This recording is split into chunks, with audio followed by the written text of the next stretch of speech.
رضی اللہ تعالیٰ عنہ کے طریقے پہ چلتے ہیں۔ ایک لفظ بولا جاتا ہے فقر بوزر، کچھ لوگ فقر بوزر کے قائل تھے، اسی مزاج کے قائل تھے حضرت سیدنا ویسے کرنی رضی اللہ تعالیٰ۔ ان کے ذہن میں ایک بات بیٹھ گئی تھی کہ یار دینے والا اللہ ہے، دینے والا عزت بھی اللہ دے گا، رزق بھی اللہ دے گا، بلکہ امام غزالی رحمۃ اللہ علیہ نے تو حدیث لکھی ہے، آپ فرماتے ہیں کہ نبی پاک صلی اللہ علیہ وسلم نے فرمایا جس نے بندوں سے عزت تلاش کی رب اسے رسوا کر دے گا۔ جو سیاست کر کے عزت حاصل کرنا چاہتا ہے، جو اس طرح کا ماحول بناتا ہے کہ میں کوئی ایسے کام کروں کہ لوگ میری واہ واہ کریں، لوگوں سے عزت کا حصول کرنے والے کو رسوا کر دیا جاتا ہے۔ عزت دراصل وہی ہے جو رب کریم عطا فرماتا ہے۔ میرے عزیز دوستو، آپ اپنی توجہ، دل کی توجہ، روح کی توجہ اپنے مالک کی جانب جب کر لیتے ہیں، غفلت کا پردہ اتار دیتے اور ہر وقت غلبہ رکھنا پیسوں کا، ہر وقت اسی میں سوچنا، اسی میں محو ہو جانا، پھر آپ کا ذہنی نقصان ہوتا ہے، پھر آپ کی روح جو ہوتی ہے وہ بے چین رہنے لگتی ہے۔ پھر ایسے بھی غریب دیکھے جن کے پاس پیسے ہیں، پیسوں کے علاوہ کوئی شے بھی نہیں، پھر ایسے بھی تنگ دست دیکھے کہ جن کے پاس جائیدادیں بڑی ہیں پر ان کے پاس رات کو سکون سے سونے کے لیے وقت کوئی نہیں۔ عزیز بھائی، حضرت ویسے کرنی رضی اللہ تعالیٰ عنہ کی ملاقات ہو گئی حضرت حرم بن حیان کے ساتھ، یہ بھی تابعی ہیں۔ تو حضرت حرم بن حیان رحمۃ اللہ علیہ کہتے ہیں یہ نا ہم تو خیر بڑی ساری باتیں سنتے ہیں تو نصیحت نہیں نا حاصل کرتے، ویسے بھی یہ دور تقریریں کرنے، تقریریں سننے کا ہے۔ جو عمل کرنے والے لوگ تھے ان کا کیا طریقہ تھا کہ وہ ایک دو جملہ کافی تھا، علم و بس کریں وہ یار، وہ ایک کوئی حرف تیری درکار، جملہ ایک بھی تیرے لیے کافی ہے، لیکن شرط یہ ہے کہ تو عمل کا ارادہ رکھتا ہو، تیرا خیال ہو کہ عمل کرنا۔ وہ لوگ نا مختصر سی باتیں کرتے، مختصر سی نصیحتیں کرتے، لیکن وہ عکس جلدی کرتے، اس میں سے اپنے لیے خیر جلدی تلاش کرتے۔ حضرت حرم بن حیان کی ملاقات ہوئی حضرت ویسے کرنی رضی اللہ تعالیٰ عنہ کے ساتھ، تو حضرت حرم بن حیان کہتے ہیں میں نے عرض کی حضور میں کسی ملک میں جا کے رہنا چاہتا ہوں، کہیں سکونت اختیار کرنا چاہتا ہوں، یہاں سے ہجرت کرنا چاہتا ہوں، تو مجھے کوئی آپ مشورہ دے میں کہاں جاؤں؟ تو فرماتے ہیں کہ میں نے جب یہ سوال کیا تو حضرت ویسے کرنی نے مجھے اشارہ دیا، فرمانے لگے ملک شام چلا جا۔ کہتے میں نے اگلا سوال کیا حضور وہاں جا کے کاروبار کیا کروں گا، رہوں گا کیسے، کھاؤں گا کہاں سے؟ تو فرماتے ہیں حضرت ویسے کرنی نے رومال اٹھایا، کندھے پہ رکھا اور چلنے لگے۔ میں نے کہا حضور آپ نے سوال کا جواب ہی نہیں دیا۔ تو فرمانے لگے جس دل کو ابھی تک یہی یقین نہیں آیا کہ روزی کون دیتا ہے اسے میں نصیحت کیا کروں؟ میں تجھے نصیحت کروں جیسے آج تک یہی نہیں پتا کہ روزی کون دیتا ہے؟ تو ابھی تک اپنے دل کو پکا ہی نہیں کر پایا کہ روزی رب دیتا ہے؟ او خدا کے بندے کیا نصیحت کروں تجھے، تو ابھی تک یہاں اڑا ہوا ہے۔ تیرا جو توکل ہے وہ مضبوط ہونا چاہیے، تیرا بھروسہ اپنے رب کی ذات۔ تو غافل ہو گیا اللہ سے، تو نے اسباب پر بھروسہ سارا کرنا شروع کر دیا۔ اسباب اختیار کیے جاتے ہیں، بھروسہ رب کریم پہ کیا جاتا ہے۔ ہماری جو غفلت ہے نا وہ بھلا کیوں ہوئی ہے؟ وہ اس لیے ہوئی ہے کہ پیسے کسی کو بھی برے نہیں لگتے، پتہ نہیں ان میں کیا کشش ہے۔ یہ نہ آپ کسی جگہ بھی ان کا نام لے لیتے ہیں، یہ کسی جگہ بھی آ جاتے ہیں تو یہ برے لگتے ہی نہیں۔ یہ جناب بڑی بڑی فقیری کا دعویٰ کرنے والے اور لوگوں کو طریقت اور تصوف کا درس دینے والے ان کو بھی اچھے لگتے ہیں۔ یہ تو جناب جو لوگوں کو کہہ رہے ہیں فقیر ہو جاؤ فقیر ہو جاؤ، وہ خود امیر ہوتے جا رہے ہیں۔ یہ پتہ نہیں ان میں کیا ایسا خاص۔ ہمارے ایک استاد تھے تو مزاج میں بڑی ظرافت تھی، حالانکہ بڑے اللہ والے بندے تھے، تو بات بڑی وہ دل لگی کی کیا کرتے تھے۔ تو ایک دن ہم نے پوچھا استاد جی خوشبو کون سی اچھی لگتی ہے؟ کہنے لگے بیٹا جو پیسوں میں سے آتی ہے وہ مجھے بڑی اچھی لگتی، اس لیے کہ ملتے کم ہیں۔ ہمارا نا جب اس طرح کا ذوق بن جاتا ہے نا، آپ مزاج بنا لیتے ہیں پیسوں کا، لوگ سمجھتے ہیں کہ غریبی کا ڈر شاید زیادہ ڈر ہے، لیکن کبھی آپ دروازہ رسول پہ جائیں نا تو حضور نے تو کوئی اور ڈر بیان کیا ہے۔ حضرت ابو عبیدہ بن جراح رضی اللہ تعالیٰ عنہ بحرین سے نا مال لے کے آئے بہت سارا، حضور نے بھیجا، جزیہ لینے گئے، یا مال غنیمت کا کچھ مال تھا، آپ لے کے مسجد میں آئے تو لوگوں کو پتہ چل گیا کہ آج مال آیا ہے۔ اب سب کو حصہ ملتا تھا اس میں سے، بدریوں کو زیادہ ملتا تھا، باقی لوگوں کو بھی ملتا تھا۔ تو فجر کی نماز کے بعد لوگ گھروں کو جایا کرتے تھے، لیکن آج پتہ چلا نا مال آیا ہے، تو یہ سیاستہ میں حدیث موجود ہے، سب لوگ مسجد میں بیٹھے رہے۔ حضور علیہ السلام نے فرمایا تمہیں پتہ چل گیا مال آیا ہے؟ عرض کی حضور ہاں۔ فرمایا تمہیں بانٹنے لگے ہیں، دینے لگے ہیں۔ ہم نا غریبی سے ڈرتے ہیں، ہم اپنے بچوں کے لیے دعا کرتے ہیں ان پہ غربت نہ آئے، ہم اپنے بہن بھائیوں کے لیے دعا کرتے ہیں ان پہ غربت نہ آئے، کرنی چاہیے، لیکن ذرا اس حدیث کے مفہوم کو بھی دیکھیے گا۔ نبی پاک صلی اللہ تعالیٰ علیہ وآلہ وسلم نے فرمایا تمہیں دینے لگے ہیں، مال آ گیا ہے، لیکن میرے قریب نے اپنی امت کے لیے جس چیز کا ڈر محسوس کیا وہ کیا ہے؟ حضور کے دل میں کس چیز کا خدشہ تھا وہ کیا ہے بیان کیا۔ حضور فرمانے لگے لوگو مجھے تم پر غربت کا ڈر نہیں، یہ ڈر نہیں کہ تم غریب ہو جاؤ گے، بلکہ مجھے تو ڈر ہے کہ تم پر دولت پھیلا دی جائے گی، تم زیادہ مالدار ہو جاؤ گے۔ خوف غریبی کا نہیں، خوف تمہارے مال کا ہے۔ اور حضور فرماتے ہیں کہ پھر تم انہی باتوں میں مبتلا ہو جاؤ گے جن میں پرانی امتیں مبتلا ہوئی تھی، اور جب وہ اللہ کی نافرمانی میں مبتلا ہوئی تھی تو پھر وہ ہلاک کر دی گئی تھی۔ مجھے ڈر ہے، مجھے ڈر ہے۔ ہاں، جہاں دولت آتی ہے وہاں سستی بھی آتی ہے، جہاں دولت آتی ہے وہاں معاذ اللہ عیاشی بھی آتی ہے، جہاں دولت زیادہ آ جاتی ہے وہاں پھر لوگ ہر چیز کو دولت میں تولنے لگتے ہیں۔ جہاں دولت زیادہ آتی ہے میرے بھائی، پھر لوگ سمجھتے ہیں کہ ہر چیز میں خرید لوں گا، پھر لوگوں کے ذہنوں کے اندر اس طرح کا فطور آتا ہے۔ حضور نے فرمایا مجھے ڈر ہے تمہارے دولت مند ہونے کا، ڈر ہے دولت مند ہونے کا۔ یارو اپنے پیسوں سے ڈرا کرو، اپنی جائیدادوں سے ڈرا کرو، اپنے مال سے ڈرا کرو۔ وہ ہم نے جو بڑے بڑے محلات تعمیر کرنے شروع کیے ان سے ڈرا کرو، اس لیے کہ حضور نے فرمایا مجھے ڈر ہے۔ حضرت ابو بکر صدیق رضی اللہ تعالیٰ عنہ تشریف فرما تھے۔ ہمارے نا بچے بہت زیادہ آسانی مانگتے ہیں۔ اقبال نے کہا لہو مجھ کو رلاتی ہے جوانوں کی تن آسانی۔ جب میں جوانوں کا مزاج دیکھتا ہوں نا کہ اتنے آرام پسند ہو گئے ہیں تو پھر میری آنکھوں سے لہو بہتا ہے۔ لہو مجھ کو رلاتی ہے جوانوں کی تن آسانی، ان کا وجود اتنا آسانی کا ماحول لینا چاہتا ہے، ذرا سی بھی کوئی تکلیف آپ دیکھ لیں، لائٹ بند ہو جائے تو مصیبت کھڑی ہو جاتی، کسی جگہ چند منٹ کے لیے آدھے گھنٹے کے لیے ٹریفک بند ہو جائے تو مثلاً کیا ہو جائے گا، لیکن یہ کہ طبیعتوں میں تلخی، اور جب وہ گاڑیاں آہستہ آہستہ چلتی ہیں تو ایک دوسرے سے آگے بڑھنے کی وہ شدت، وہ ہمارے مزاج میں ایک دوسرے کے بارے میں دل میں بڑے بڑے جملے، کیوں؟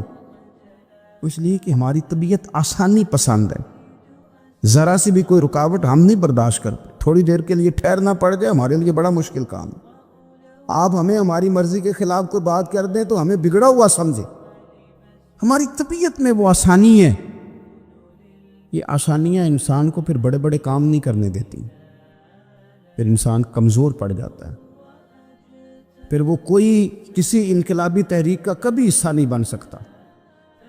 اگر وہ بڑی صلاحیت بھی رکھتا ہو تو وہ زندگی میں کوئی کارنامہ سر انجام نہیں دے پاتا، کیونکہ طبیعت میں آسانی آ گئی، اس کا مزاج ہی نہیں۔ جس بندے کو گرمی زیادہ لگتی ہے وہ کیسے آگے بڑھے گا؟ یہ سیٹھوں کے بیٹے، مالداروں کے بیٹے، پیروں کے بیٹے، بڑے بڑے جناب مشائخ کے صاحبزادگان الا ماشاء اللہ، آگے نہ بڑھنے کی وجہ کیا ہے؟ صرف یہ ہے کہ طبیعت کا تقاضا یہ ہے کہ ایک آدمی نے رومال پکڑا ہے، دوسرے نے جوتا پکڑا ہے، تیسرا گاڑی کھول رہا ہے۔ جب آپ اس قدر زیادہ ان کو آسانیوں میں مبتلا کر دیتے ہیں، پھر ان کے لیے جہاد کرنا، میدان میں نکلنا ممکن نہیں رہتا، وہ عادی نہیں ہوتے۔ امام حسن اور امام حسین رضی اللہ تعالیٰ عنہما نے جہاد اس لیے کر لیا تھا، بچپن میں ہی 7-8 سال کی عمر تھی تو ماں 3 دن روزے رکھوایا کرتی تھی، وہ 3 دن روزے رکھتے تھے، اور افطار کا وقت آتا تھا تو جو کچھ پکا ہوتا تھا وہ بھی اٹھا کے غریب اور مسکین کو دے دیا کرتے تھے۔ تو یہ تو عادت تھی بچپن سے ہی۔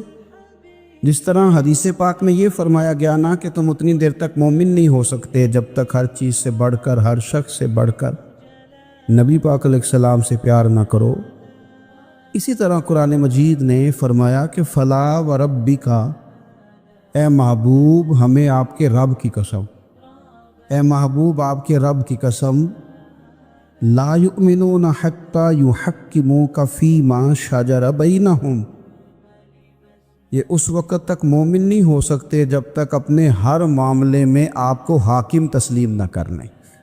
یہ آپ کو حاکم تسلیم کر لیں، ہر بات میں آپ کا حکم ماننے لگے تو آپ کا رب پھر ان کو مومن مانے گا۔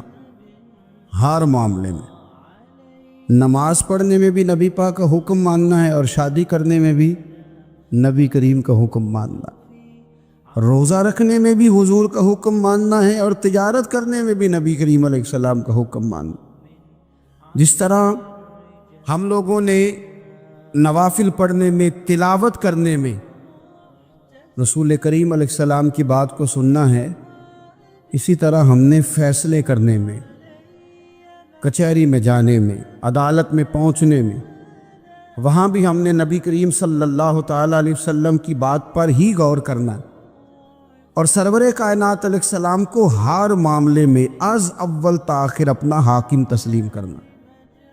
جب ہم اس مفہوم کو سادہ لفظوں میں لیتے ہیں نا کہ ہر معاملے میں حضور سید عالم صلی اللہ علیہ وسلم کا قول فیصل ہوگا، تو پھر ہم کہتے ہیں کہ دنیا میں جب نظام مصطفیٰ نافذ ہو پھر حضور کا قول فیصل ہے۔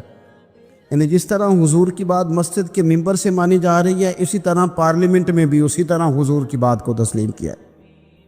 جس طرح نبی پاک علیہ الصلوۃ والسلام کی بات کا نفاذ ہم نماز روزے کے معاملے میں غور سے سنتے ہیں، مسئلہ پوچھتے ہیں، باریک ہو کے چلتے ہیں، اسی طرح جب جج فیصلہ کرے تو پھر بھی اس نے رسول اللہ صلی اللہ علیہ وسلم کے دین کو ہی دیکھنا ہے۔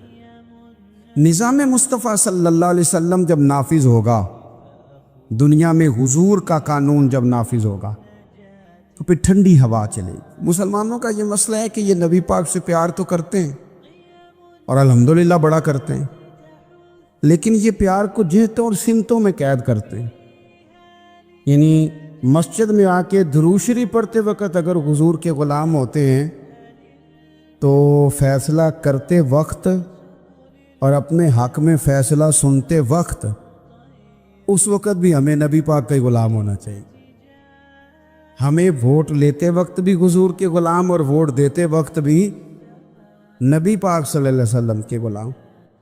جب تک نظام نافذ نہیں ہوتا، نظام، یورپ کو آپ کی نماز سے تکلیف ہی کوئی نہیں تو نماز پڑھنے کے لیے مسجدیں بنانے کی اجازت دیتے ہیں، قرآن پاک جتنا مرضی آپ وہاں پڑھیں وہ اجازت دیتے ہیں، آپ زکاتیں دیں جتنی مرضی، وہاں سے لوگ چندے اکٹھے کر کے یہاں نہیں لے آتے، کریں جو مرضی۔ ان کو آپ کی نہ نماز سے پریشانی ہے، نہ مسئلہ زکوٰۃ سے پریشانی ہے، نہ صوم و صلات سے مسئلہ ہے۔ ان کو تو مسئلہ یہ ہے کہ کچہری میں کہیں نبی پاک کا دین نہ آ جائے، ان کو تو مسئلہ یہ ہے کہ کہیں پارلیمنٹ میں حضور کا دین نہ آ جائے۔ دو قومی نظریے کیا ہیں اور نظریہ پاکستان کیا ہے جس کی بنیاد پر پاکستان بنا؟ بڑے ٹھنڈے دل سے میری بات کو سمجھیے گا۔ پاکستان اگر اچھی سڑکوں کے لیے، ترقی کرنے کے لیے بنا تھا تو یہ ترقی ہندوستان میں رہ کے بھی ہو سکتی تھی۔ انڈیا والے کہتے ہیں کہ ہم نے ترقی نہیں کرنی، کچی سڑکوں پہ چلنا ہے، ہم نے ٹیکنالوجی نہیں بنائی، یہ کام وہاں بھی ہو سکتا تھا۔ اگر آپ یہ کہیں کہ پاکستان جمہوریت کی مضبوطی کے لیے بنایا تھا کہ ڈکٹیٹر کوئی نہیں آئے گا، صرف جمہوری قوتیں کام کریں گی، تو جمہوریت میں تو انڈیا بظاہر آگے نکل گیا ہے، ان کی جمہوریت تو زیادہ اچھی نظر آتی ہے، کبھی ڈکٹیٹر نہیں آیا۔ آپ نے پاکستان کیوں بنایا؟ اگر آپ نے یہی کام کرنے تھے، فحاشی اور یعنی اور جو مرضی جس کے من میں آئے کرے، اور کوئی فرق نہ ہو یہاں کے اور وہاں کے کلچر میں، رشوت خوری، بھتہ خوری اور ناجائز فروشی، سارے کام اگر ہونے تھے تو یہ کام وہاں بھی ہوتے۔ پاکستان کیوں بنا؟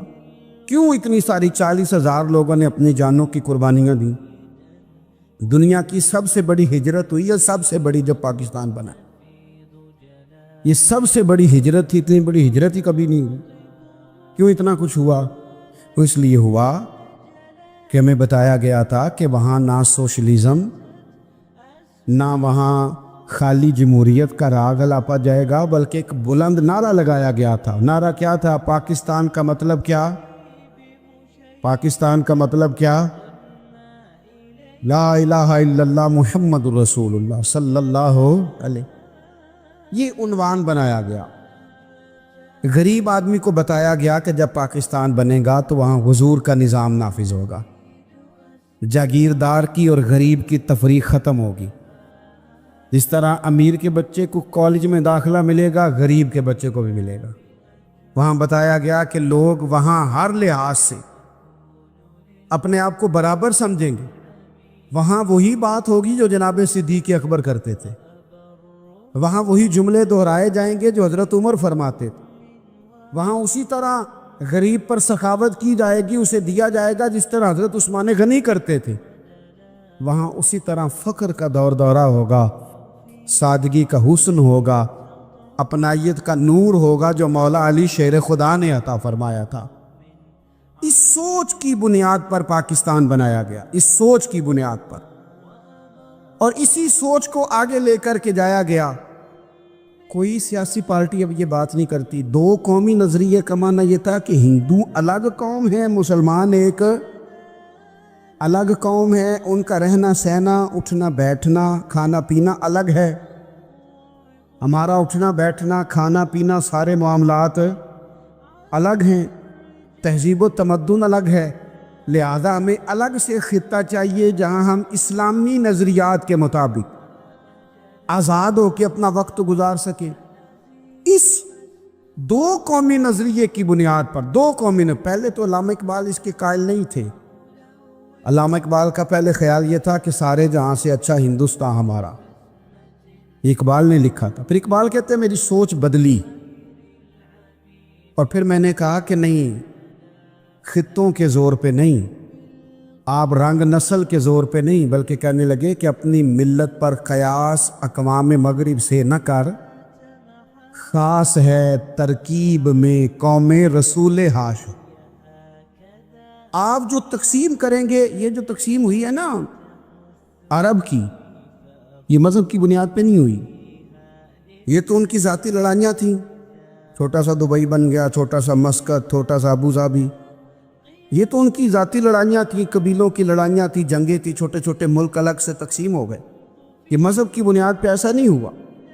دنیا میں جتنی ریاستیں ٹوٹ کر بڑی ریاستوں سے الگ ہوئی تو اس میں یہ تھا کہ ہماری قوم الگ ہے، ہم سردار علیحدہ سے ہیں، اس لیے ہم علیحدگی پسند ہیں۔ دنیا کے اندر دو ہی وطن ہیں جو دین کے نام پہ بنے، دو ہی اسٹیٹ ہیں جو اسلام کے نام پر وجود میں آئیں، پہلی مدینہ منورہ ہے اور دوسری پاکستان ہے۔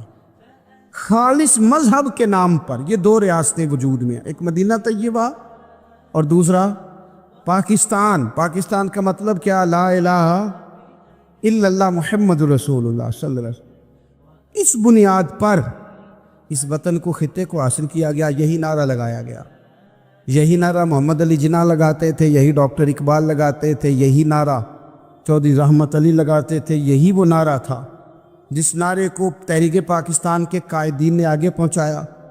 اس زمانے میں جو رائٹر لکھتے تھے، ان کی تحریریں آپ آج بھی نکال کے دیکھ لیں، وہ کہا کرتے تھے کہ پاکستان قائم ہوگا تو امیر غریب کی تفریق ختم ہوگی، پاکستان میں وہی نظام آئے گا جو نظام رسول پاک صلی اللہ علیہ وسلم لے کے آئے، قرآن کو نافذ کر دیا جائے گا۔ یہ اس زمانے کے لوگ لکھا کرتے تھے، بیان کرتے تھے، اسی کا ابلاغ ہوتا۔ پتہ نہیں پھر کس کی نظر لگی، کیا ہوا، اور تحریک پاکستان میں جذباتی طور پر علماء نے کردار ادا کیا۔ علماء نے، حضرت مولانا عبدالحامد بدایونی، حضرت مولانا سید نعیم الدین صاحب مراد آبادی، حضرت مولانا عبدالعلیم صاحب میرٹھی، اور ایک بڑا نام امیر ملت حضرت پیر سید جماعت علی شاہ صاحب محدث علی پوری، 100 سال سے زیادہ عمر کے بابا جی تحریک پاکستان کے لیے جلسے ہو رہے ہیں، بابا جی سے اٹھا نہیں جاتا، تو جس طرح 4 لوگ چارپائی پہ جنازہ اٹھاتے، اس طرح 4 لوگوں نے چارپائی پہ بابا جی کو اٹھایا ہوا ہے، امیر ملت سید زادے، اور چارپائی ان کی اٹھا کے جلسوں میں لے جائی جاتی ہے اور وہ تقریریں کرتے ہیں اور کہتے ہیں سنو بھائی، جو مسلم لیگ کو ووٹ نہیں دے گا پھر ہم اس کا جنازہ بھی نہیں پڑھائیں گے، جو ووٹ نہیں دے گا ہم دفن بھی نہیں ہونے دیں گے اپنے قبرستانوں میں، جو ووٹ نہیں دے گا ہمارا مرید ہی نہیں۔ اتنے جذبات میں لا کے 40,000 لوگوں نے قربانیاں دی۔ ایک نظریہ تھا کہ ہندو الگ قوم ہے، مسلمان ایک، اور پھر پاکستان بنایا۔ آج کیا دھما چوکڑی ہے، کیا ذاتوں پاتوں کی بنیاد پر؟ یہ تو ہندوؤں کا طریقہ تھا کہ وہ ذاتیں پاتیں گنتے تھے کہ یہ برہمن ہے، یہ شوتری ہے، یہ کھتری ہے، یہ فلانا ہے، یہ ہمارے گھر نہیں آ سکتا، یہ نیچ ہے۔ اور اگر آج اس ملک میں بھی الیکشن ذات کی بنیاد پہ لڑا جائے اور یہاں بھی صرف اس لیے سپورٹ کیا جائے کہ یہ میری برادری کا ہے، صرف اس لیے سپورٹ کیا جائے کہ میرا قبیلہ ہے، پہلے دیکھا جائے کہ یہاں کون سی برادری مضبوط ہے تو اس کینڈیڈیٹ کو ٹکٹ دیا جائے، تو پھر کیا آپ نے وطن بنا کے کیا کمال کیا؟ تو اس کا ایک نظریہ ہے۔ کیا نظریہ ہے؟ کہ مسلمانوں کا رہنا، اٹھنا، بیٹھنا، کھانا پینا الگ ہے۔ دیکھو ایک سادی سی بات ہے، یا آپ نے داڑھی رکھنی ہے، مونچھیں رکھنی ہے، تو اس پر بھی نبی پاک صلی اللہ علیہ وسلم نے کہا کہ الگ سے تمہاری شناخت ہونی چاہیے، الگ سے۔ فرمایا تم نے یہودی چونکہ مونچھیں بڑی رکھتے تھے، فرمایا تم نے داڑھیاں بڑی کرنی ہیں، مونچھیں پست رکھنی ہیں، یہودیوں کی مخالفت کرنی ہے۔ یہ لفظ ہیں حدیث میں ساتھ۔ سادی سی بات ہے نا، پگڑی باندھنی ہے، باندھ لے کوئی آدمی۔ ہمارے پنجاب میں لوگ پگڑی بھی کہہ دیتے ہیں، صافہ بھی کہہ دیتے ہیں، کلہ بھی کہہ دیتے ہیں، جو جس کے من میں آیا، لیکن حضور نے تاکید لگائی، فرمائے خاص ہے یہ بھی، یہ اسلام کا کلچر ہے، کلچر الگ سے ہے۔ فرمایا یہودی بغیر ٹوپی کے سر پہ پگڑی باندھتا ہے، تم نے پہلے ٹوپی پہننی ہے پھر پگڑی باندھنی، یہودی کی مخالفت کرنی۔ یہ الگ کلچر ہے، الگ تہذیب ہے مسلمانوں کی، خاص ہے ترکیب میں قوم رسول ہاشمی۔ آپ کی عدالت میں وہ والا نظام نہیں ہوگا جو امریکہ میں ہے، آپ کی عدالت میں وہ والا نظام نہیں ہوگا جو برطانیہ میں ہے، آپ کے پارلیمنٹ میں وہ نظام نہیں چلے گا جو یورپ کا، برطانیہ کا، فلانے کا ہے۔ آپ کی پارلیمنٹ میں، آپ کی عدلیہ میں وہ نظام چلے گا جو قرآن کا ہے اور رسول اللہ کے فرمان کا ہے۔ یہ نظریہ تھا، نظریہ۔ اب اس نظریے کی لوگ بات ہی نہیں کرتے، عوام بھی نہیں کرتی، بالکل نہیں۔ میں بڑی دیر سے رونا رو رہا ہوں، بہت سارے بڑی بڑی گدیوں کے پیر بھی نہیں کرتے۔ ان کو پتہ ہے کہ اگر نظام مصطفیٰ نافذ ہوتا ہے تو مجھے بھی بتانا پڑے گا کہ 80 مربع کہاں سے آئے، مجھے بھی بتانا پڑے گا کہ یہ جو میں 1.25 کروڑ کی کار میں، گاڑی میں گھومتا ہوں تو یہ کہاں سے آئی، حساب دینا پڑے گا۔ اور پھر جب پاکستان بن گیا، قربانیوں کے بعد بنا، آپ نے ناراض نہیں ہونا، میرا مہاجر فیملی سے تعلق ہے، جو عزیز رشتہ دار قریبی یہاں رہتے تھے نا، مقامی، وہ تو مہاجروں میں رشتہ داری نہیں کرتے تھے۔ صحیح کہہ رہا ہوں؟ کہتے ہیں مہاجر ہے، اچھا جی غیر مسلم ہے، جگہ نہیں دیتے تھے رہنے کو۔ میں کیسے آپ کو بات بتاؤں؟ پھر اس چھوٹی چھوٹی غلطیوں کو لوگوں نے ووٹ بنا کے بڑی بڑی قتل و غارت بھی کی اس ملک میں۔ اتنا بڑا تکلیف والا منظر تھا۔ میرے دادا جی کی فیملی ساری پاکستان آئی تھی، دادی کی نہیں آئی تھی۔ 97 میں میری دادی کا انتقال ہوا، وہ آخری دن تک رویا کرتی تھی، ایسے جی پتر پتہ نہیں میرے پرا ہیں ان کے فوت ہو گئے، پتہ نہیں میرا کچھ چچا ہے کہ سارے چلے گئے۔ کس لیے آپ نے، اگر یہی دھما چوکڑی سیاست کی کرنی تھی، ذات پات آپ نے رکھنی تھی، تو وہاں کو دکھ تھا۔ یہ تماشے تو وہاں بھی ہو رہے، وہ آخری دن تک رویا کرتی۔ اب تو خیر آنکھیں بڑی جدید ان کا آپریشن ہوتا ہے، تو ایک زمانے میں آنکھوں کا آپریشن ہوتا تھا، ڈاکٹر کہتے تھے لائٹ بند رکھو، سبز رنگ کی پٹی باندھو، 4 گھنٹے کے بعد دارو ڈالنا ہے آنکھ میں، ڈراپس ڈالنے۔ میں 4 گھنٹے کے بعد ان کی آنکھوں میں ڈراپس ڈالنے جاتا تھا، تو کبھی کبھی مجھے بٹھا لیتی تھی، تو کہتی تھی کہ پتہ نہیں کوئی بچا ہے کہ نہیں بچا، پتہ نہیں اب کوئی ہے کہ نہیں، پتہ نہیں کوئی ان میں سے ہوگا کہ نہیں۔ پتہ نہیں میں تینوں دساں ساڈے پنڈ کس طرح دا ہوندا سی، میں تمہیں بتاؤں فلانی چیز۔ پھر جناح نے اعلان کیا تھا کہ ملک بن گیا، کہتی تھی ہم نے بڑا کہا اپنے رشتہ داروں سے کہ چلیں، پر وہ کہتے تھے یہ تو تھوڑے دنوں کی بات ہے، سب نے واپس آ جانا ہے۔ میں نے 2 دفعہ یہ ماحول دیکھا ہے، اٹاری اسٹیشن پہ، واگا بارڈر پہ، ایئرپورٹوں پہ، ایک بھائی ادھر ہے ایک ادھر ہے، اس طرح تڑپ کے روتے ہیں جب لوگ انڈیا پاکستان آتے جاتے ہیں۔ کیوں آپ نے یہ سارا کچھ کیا؟ صرف ایک نعرہ تھا کہ پاکستان کا مطلب کیا، لا الہ الا اللہ محمد الرسول اللہ۔ صرف ایک نعرہ تھا کہ یہاں ہم حضور کا دین لے کے آئیں گے، وہ دین تم لائے نہیں، انہیں نوابوں، وڈیروں، چودھریوں کے ذمے تم نے کام لگا دیا۔ اپنے ملک میں حضور کے نظام کے لیے جد و جہد کریں، یہ بنا ہی نبی پاک کے نظام کے لیے، اس کا کوئی دوسرا حل ہو سکتا؟ کوئی حل نہیں۔